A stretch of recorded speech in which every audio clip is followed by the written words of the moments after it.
People of a certain age like to remind us that things were a lot simpler back when they were growing up. And as I get a little bit more gray-haired, I kind of think things were a lot simpler when I was growing up. Especially things around politics and media and spin and good PR. And increasingly in our life, in our world, we're called to try to see through what seems to be a simple statement, to see if there is any spin, if there's any misguided or misguiding impulse involved in it. Today, with Jesus in the temple, we don't see a whole lot of spin. He walks in and he sees the money changers, he sees the people selling animals, he sees all of these things that are part and parcel of a religious tradition dependent on sacrifice, that in order to donate to the temple you had to have shekels, so you had to have a money changer if you came from another place. If you needed to offer sacrifice, it was a lot easier to buy an animal that met the religious code than to try to bring one from some distant place. So they all had places. But what was Jesus doing? And he walked in and he cleared them out. Some say he was reacting to their being in the wrong part of the temple, in the inner sanctum where they weren't supposed to be. But it does seem, at least here in John's telling of the story, where he puts it in a completely different place than the synoptics do and minimizes the details to add to the drama. It seems to be Jesus is saying in no uncertain terms, you've missed the point. Worship of God is about who you think God is and what God's word does to you. And all of the rest of this is falderall, nothing.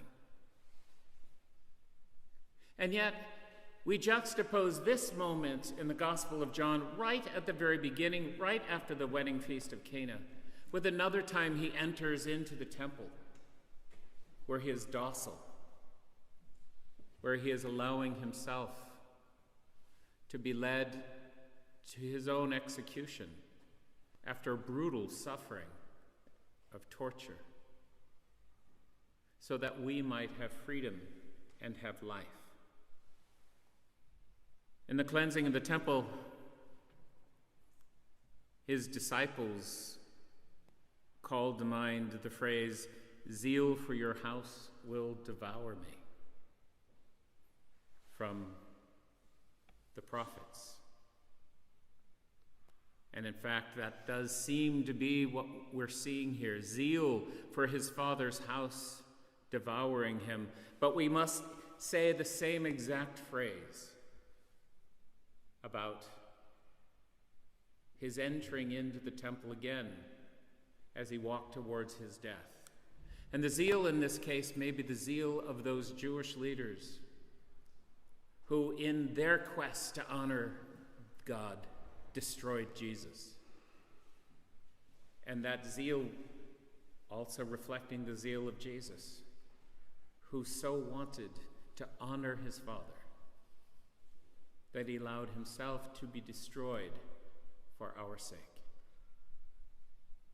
And in allowing himself to be destroyed, we find our salvation. It's hard to know what we're hearing.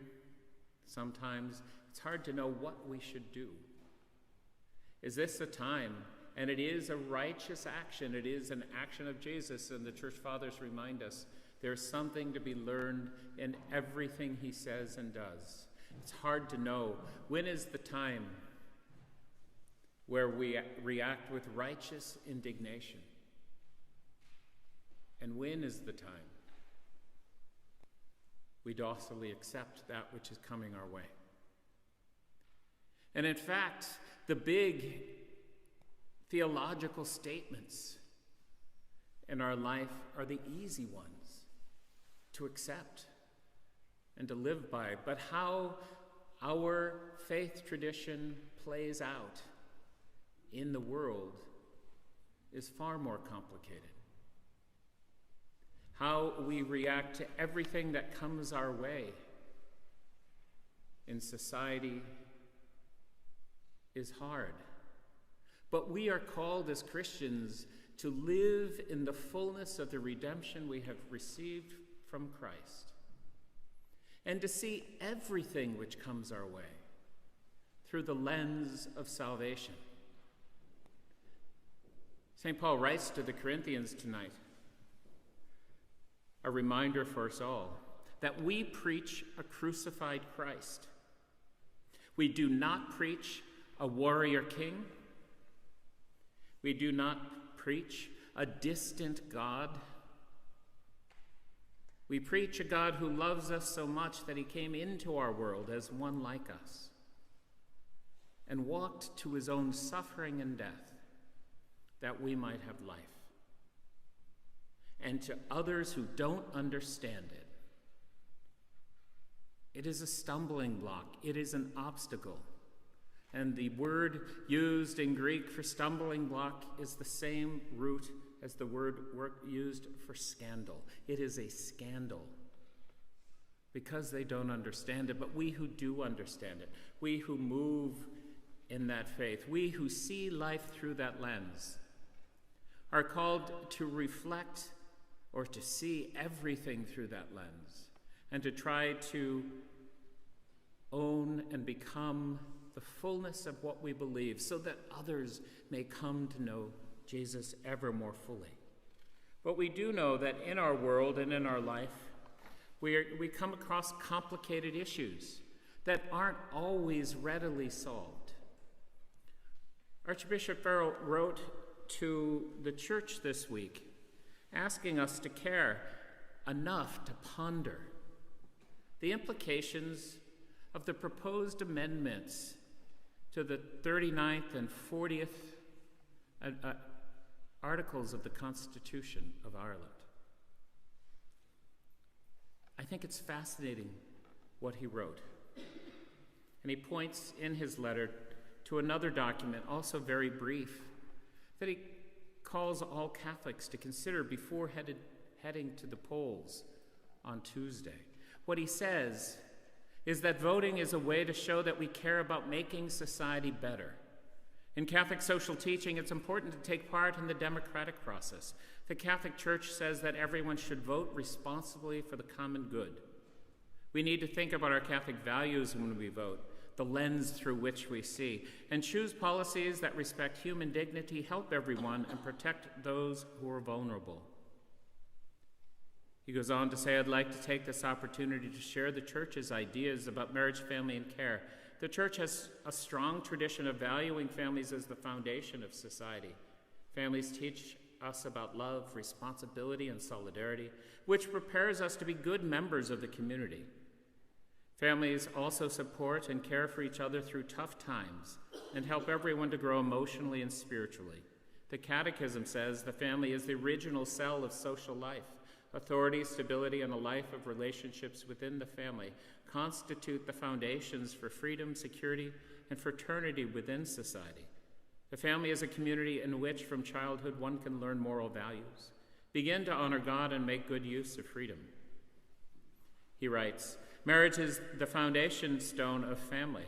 One of the goods of marriage is that a public commitment. It is a public commitment to the service of family. It is vital then that society that it supports. It is vital then to society that it supports and protects marital families. It should not be neglected and sidelined. At the same time, I recognize that all families should be helped in ways that especially support the vulnerable and those most in need. From the point of view of faith, it is families that in which values, teaching, and practices can be passed down through generations, creating a place of prayer, love, and moral development within the home. The family is a domestic church which says that faith is not just within the wider church community, but is lived out in the intimate relationships and interactions of daily life. I would strongly encourage you to read the statement of the Irish Episcopal Conference, which raises some legitimate concerns which it asks people to bear in mind. These reflections are offered to encourage people to vote and to bear these perspectives on the common good when they do so.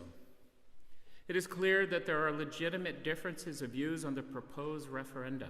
Some believe they will have little influence on policy and practice. Others believe an opportunity has been lost to frame amendments which would have such impact, while others argue against that, again, that the impact of the proposed amendments are uncertain.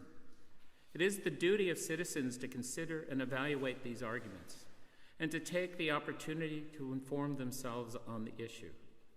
It is important that there should be an informed, dispassionate, and respectful debate on the issues. Constitutional amendments are too important not to be considered and evaluated on their own merits. Whatever the outcome of the referenda, there will continue to be a moral obligation on governments and public policy to protect the institution of marriage and to support vulnerable citizens and their families. The ongoing public discourse regarding policies and priorities will continue to need the active engagement of all citizens and a continuing focus on the common good, including the priority to be accorded to the needs of the most vulnerable. The debates before the vote are a chance to talk sensibly about what values our society should follow, what rules we need to keep those values. I encourage you to inform yourself more about the issues involved and the values of the Catholic tradition as you vote. In their statement, the Irish Catholic bishops do focus on the benefit and the value of marital family, while also highlighting there are many other forms of family in our world, and we must recognize and protect them. They also have a concern about the role of women and mothers, not that they need to be super protected, but that modern society might want to address the fullness of care rather than eliminating the statement of care as it currently is. They go on to say the role of mothers should continue to be cherished in our Constitution. There are many legitimate arguments for and against the changes. Many of them reflect the concerns of different groups. We as Catholics have to look through our lens to see both what are the values that are enshrined in the Constitution now, what are the values that may be being protected by any proposed amendments, and then see, are these amendments as written? Judge for ourselves. Are these amendments as written helpful to promote those values? Or might they lead to other problems? One of the things that bothered me most when I read just the many debates is just the throwaway statement used as a PR thing that the current Constitution says the place of a woman is in the home. It may have reflected some aspect of that once, but the current Constitution reflects a statement of protection for the right of people to stay home, and actually calls on the government to provide economic incentives so that that would be possible. Do we need to write it out? Is it time to? Perhaps. But it isn't necessarily. Be careful of the slogans on both sides, all sides. Slogans don't actually give a beneficial information or help to deciding complicated matters. There are other concerns that some of the phrasing is less than felicitous, that when one uses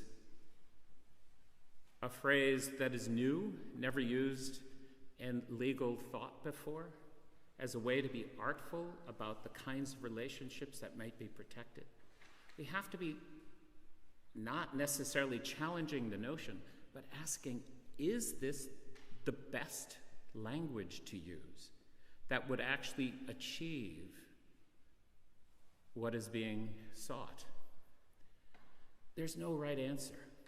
Catholics of goodwill people of goodwill, all people, are called to assess honestly and rigorously the thoughts and that which is being proposed, the underlying hopes and goals, and the question of whether these particular words do what is hoped or protect what we desire to be protected, and then vote.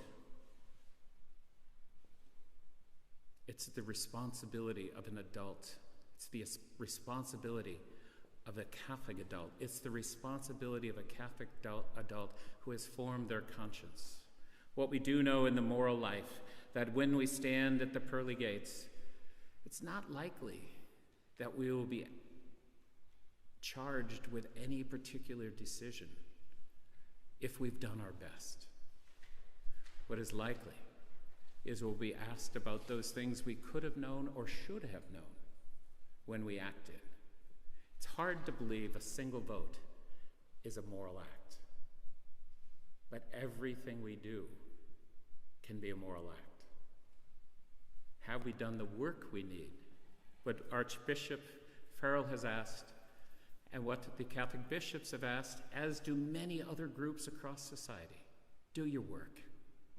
Asked us to do that which we can do, so that this country can move to a good and wholesome decision. You know, whatever one might think about Brexit, we do know this. A substantial portion of the population didn't vote in England a couple of years ago. And they're living out the reality of that decision, not just the choice to leave the European Union, but the choice of so many not to participate. In the next few days, you all who are citizens have that opportunity. I urge you, the Archbishop urges you, all people who are deeply concerned about this issue, urge you to do your work and to vote. Devote your conscience and to help this country move in the direction it may be called to move.